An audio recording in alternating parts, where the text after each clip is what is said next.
जय हिंद दोस्तों। जय हिंद दोस्तों।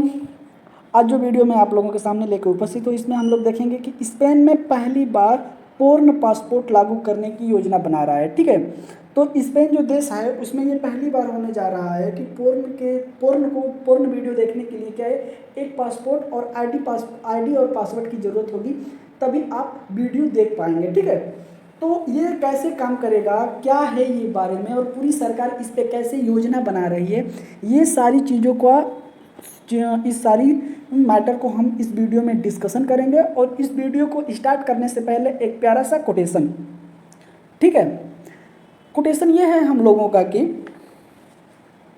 ठीक है, लौटेंगे फिर वही पुराने अंदाज के साथ, लौटेंगे फिर वही पुराने अंदाज के साथ, किताबों में धूल लगने से कहानी खत्म नहीं होती। ठीक है, तो इंतजार करिएगा अपनी बारी का, और जब भी लौटिएगा एक नए अंदाज के साथ लौटिएगा और अपनी कहानी लिखने का दम रखिएगा। ठीक है, बिना कहानी लिखे किसी की जय जयकार या फिर किसी को उदाहरण बनाने की आवश्यकता नहीं होती है। जब आप वैसे करेंगे तभी आपको उदाहरण बनाया जाएगा। ठीक है, तो जब भी लौटिएगा कुछ समय जरूर ले लीजिएगा। ठीक है, समय लेके लौटिएगा, लेकिन जब भी लौटिएगा धमाकेदार एंट्री होनी चाहिए। ठीक है, तो चलिए अब आते हैं अपने टॉपिक पे। और आज का हम लोगों का जो टॉपिक है वो हम लोगों का टॉपिक है स्पेन में पहली बार पूर्ण वीडियो। ठीक है, मैं थोड़ा सा कलर को चेंज कर लेता हूँ और अब ये सही है। ठीक है, कि स्पेन में पहली बार पूर्ण पासपोर्ट लागू होगा। ठीक है, आइए ये कैसे काम करेगा, ये सारी चीज़ों आगे देखते हैं। ठीक है, आगे है कि स्पेन पूर्ण पासपोर्ट क्या है, पूर्ण पासपोर्ट स्पेन क्यों लागू करने जा रहा है और कैसे करेगा काम, यह काम कैसे करेगा, ये सारी चीज़ें अभी लोगों के मन में है। पूरा स्पेन में ये मुद्दा बना हुआ है कि इससे कैसे काम करेगा। ठीक है, तो आइए हम लोग आगे देखते हैं और ये क्यों लागू किया जा रहा है। ठीक है, तो इसके बारे में अगर आप देखेंगे तो उसमें जो भी नाबालिग लोग हैं ना, वो ज़्यादा इस वीडियो को देख रहे हैं। ठीक है, पोर्नोग्राफी की तरफ ज़्यादा उन लोगों का झुकाव हो रहा है। तो ये सारी चीज़ों को देखते हुए ये उस पर रोक लगाई जा रही है। ठीक है, जिसको भी देखना होगा उनका एक बाकायदे आईडी होगा, उसके लिए कुछ पैसे आपको पे करने होंगे।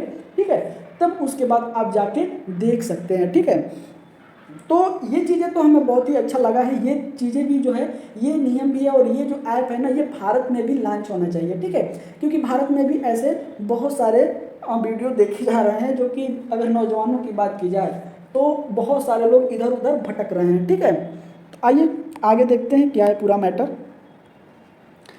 अगर आगे बात की जाए कि चर्चा में क्यों है, ठीक है, तो ये चर्चा में क्यों है, तो जैसे हमने आपको बताया है पहले ही कि ये चर्चा में क्यों है। ठीक है, अगर चर्चा में बात की जाए तो नाबालिग को ऑनलाइन पोर्नोग्राफी तक पहुंचने से रोकने के लिए एक अग्रणी कदम के रूप में स्पेन सरकार द्वारा जारी एक फ़ोन एप्लीकेशन को लागू करने जा रही है, जिसके लिए वयस्क सामग्री देखने के लिए डिजिटल आईडी और सीमित संख्या में क्रेडिट की आवश्यकता होगी। ठीक है, आगे देखते हैं। आगे यह पहल डेल ऊना बुल्डा, ठीक है, जो एक संगठन है, तो ये संगठन अभियान चलाया था। क्या है कि डेल ऊना बुल्डा एक पोर्नोग्राफी विरोधी समूह है, संगठन है। ठीक है, इनके द्वारा ये अभियान चलाया गया था। ठीक है, कि इसके बाद ही ये सरकार जो है कि इस हरकत में आई है। और इसके साथ क्या हुआ है, तो इसके साथ हुआ है कि जिसने नाबालिगों में पोर्नोग्राफी की खतरनाक खपत दरों पर प्रकाश डाला है। ठीक है, ये समूह इस पर प्रकाश डाला, फिर वहाँ की सरकार ने ऐसे देखते हुए सारी समस्याओं से निजात पाने के लिए ये काम करने जा रही है। ठीक है, सरकार का फिर फैसला हुआ है। ठीक है, आगे चलते हैं, देखते हैं। आगे हम बात करते हैं महत्वपूर्ण अगर बिंदु की, अगर इसमें बात की जाए तो प्रधानमंत्री पेड्रो की ने स्थिति को विनाशकारी बताते हुए कहा कि 15 वर्ष से कम आयु के लगभग आधे लोग पोर्नोग्राफी के संपर्क में हैं। सोचिए, जो कि ये एक बहुत बड़ी संख्या होती है। अगर हमारे देश के जो युवा हैं अगर ऐसे गलत संगत, गलत काम, ऐसे गलत वीडियो में अगर लिप्त हो जाते हैं तो हमारा देश कितना आगे जा पाएगा, कितना विकास कर पाएगा। तो ये सारी चीज़ों को इन्होंने विनाशकारी बताते हुए इन्होंने ये निर्णय लिया है। ठीक है, रूस टुडे की रिपोर्ट में कहा गया है कि सरकार के प्रवक्ता पिलर एलेग्रिया ने ऐप की प्रशंसा करते हुए यूरोप में अग्रणी है। ठीक है, इसको बताया है कि ये यूरोप में अभी इस तरीके से ये पहला कदम उठाया जा रहा है। ठीक है, और धीरे धीरे ये यूरोप में हर किसी देश को उठाना पड़ेगा। ठीक है, आगे देखते हैं आगे ये कैसे काम करेगा। तो पूर्ण पासपोर्ट क्या होता है, कैसे होगा, तो ये है कि यूरोपीय संघ 2027 तक, ठीक है, तक डिजिटल पास पेश करने की योजना बना रहा है। ठीक है, आधिकारिक तौर की अगर बात की जाए तो पजा पोस्ट पूर्ण पासपोर्ट एप्लीकेशन गर्मियों के अंत तक उपलब्ध होने की उम्मीद है। ठीक है, ये भी आप याद रखिएगा। यह एक मोबाइल वॉलेट के रूप में काम करेगा। ठीक है, आईडी के 5 रूपों में से एक के माध्यम से उपयोगकर्ता की आयु की पुष्टि की जाएगी। ठीक है, और प्रति माह 30 क्रेडिट जो है जारी किए जाएंगे। ठीक है, प्रति माह कितने 30, और जो कि ये 5 तरीके से जो कि इसमें पूछे जाएंगे, आप अपना उसमें डिटेल फिल करेंगे तो उसमें से एक डिटेल आपका वो भी होगा कि जो आपकी आयु की पुष्टि करेगा। ठीक है, ये भी आप याद रखिएगा।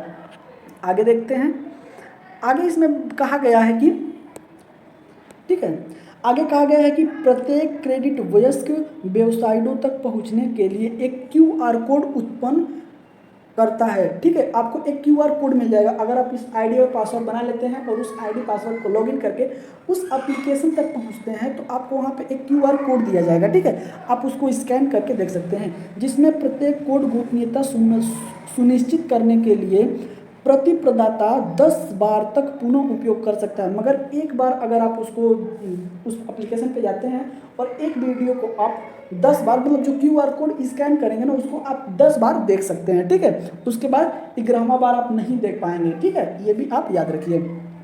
ये नियम स्पेन स्थित पूर्ण प्रदाताओं पर लागू होंगे।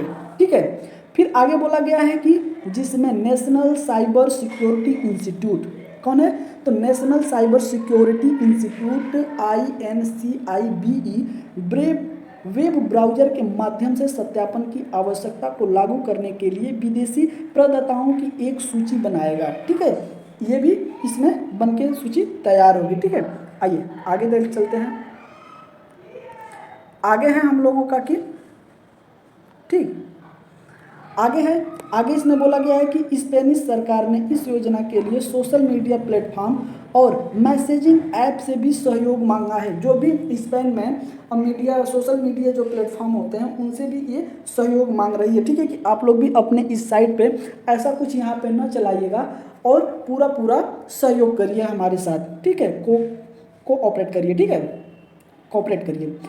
आगे है कि यह पहल आगामी यूरोपीय संघ के आयु सत्यापन कानून के साथ संरेखित करने की व्यापक प्रयास का हिस्सा है, जो अक्टूबर 2027 में प्रभावी होने वाला है। ठीक है, कब तक ये हो जाएगा, 2027 तक, जो कि EIDAS2 डिजिटल पहचान प्रणाली पेश करेगा। ठीक है, तो स्पेन में तो ये सुविधा शुरू करने जा रहा है और ये सुविधा काफ़ी अच्छी है। अभी इसको लॉन्च कैसे किया जाएगा ये देखना अभी बाकी है, लेकिन ये 2027 में संभवतः ये सारी चीज़ें लॉन्च हो जाएगी। ठीक है, ये विरोध के बाद हुआ है और अच्छी चीज़ें हैं कि जो बच्चे हैं, जो देश के भविष्य माने जाते हैं, ठीक है, जो देश के किसी भी देश के भविष्य होते हैं, अगर उनका किसी भी गलत वीडियो या गलत संगत या गलत काम में अगर लिप्त होते हैं तो वो देश कितना विकास कर पाएगा। जहाँ की जनता ही, जहाँ के पॉपुलेशन जो भी है, अगर वो वहाँ की जनता अगर विकास नहीं कर पाएगी तो फिर देश कैसे विकास कर पाएगा, क्योंकि देश कोई होता नहीं है, वहाँ के जो लोग होते हैं, वहाँ की जो जनता होती है, जो वहाँ सभ्यता होती है, जो वहाँ कल्चर होते हैं, जो उनका रहन सहन होता है, उसी से वो देश बनता है। ठीक है, तो ये सारी चीज़ें बहुत ही अच्छी हैं। अब आप बताइएगा कि आपको ये वीडियो कैसी लगी और स्पेन सरकार का ये पहल आपको कैसा लगा, आप ज़रूर हमें कमेंट करके बताइएगा। और इसी तरह के वीडियो देखने के लिए आप चैनल को सब्सक्राइब करें, बेल आइकन को दबाएं, जिससे कि आपको इस तरह के वीडियो डेली मिलते रहेंगे। ठीक है, तो चलिए अब मैं आपसे विदा लेता हूँ और आपसे मिलता हूँ अगले सेशन में। तब तक के लिए जय हिंद।